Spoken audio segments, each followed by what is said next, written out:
Bala ko sanang banggitin kay Presidente pero hindi ko pa masyadong na-validate kaya better na siya at tahimik na lang muna ako dito. In due time, i-raise ko niya. Sabi niya kasi sa akin,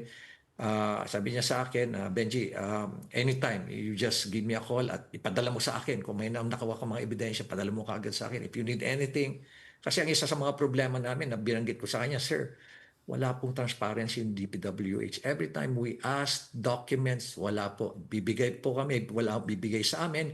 They even ignore us when we ask for a hearing. Let us say we invited them sa city council. They ignore us and they won't attend. Parang meron silang sariling republic. Tapos tama-tama naman si Mayor ng Tuba, kasama ko siya, no? Si Mayor Clarita, binanggit rin niya na talagang walang konsultasyon.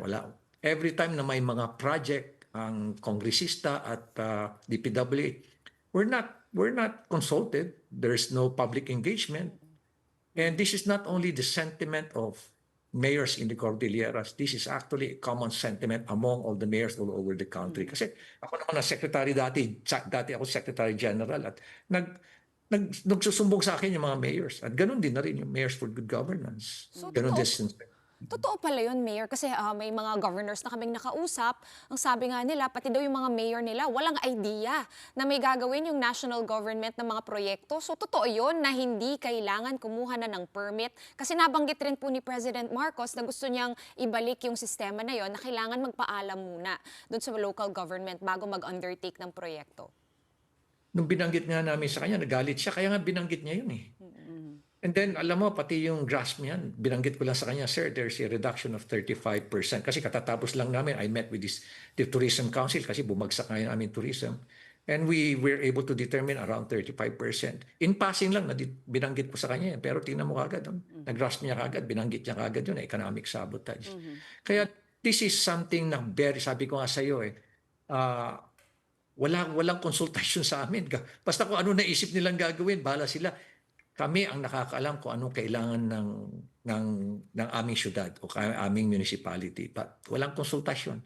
Kung ano yung gusto nilang project, for some reason, hindi ko alam kung bakit yun ang naisip nila na hindi naman kailangan gagawin. Katulad yung road that leads to nowhere. Biglang gumawa ng kalsada doon. Multi-million, hundreds of millions pesos, multi-year.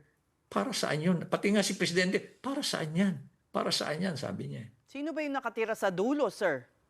Di ba sabi ni Secretary Singson,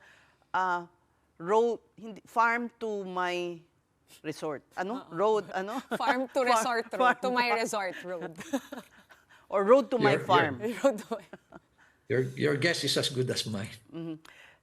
Alam nyo, napapasekretary ako eh. Pero Mayor, Mayor, when did the system change? Because in our conversation with Secretary Singson, during his time, the bidding was transparent, and they would inform the local government units of the projects that they are undertaking.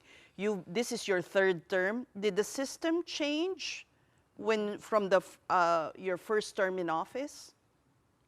Well, I learned from Secretary Singson, and I observed that as well. Binabanggit niya sa akin na during the time na siya yung secretary, hindi makaporma yung mga kongresista na yan.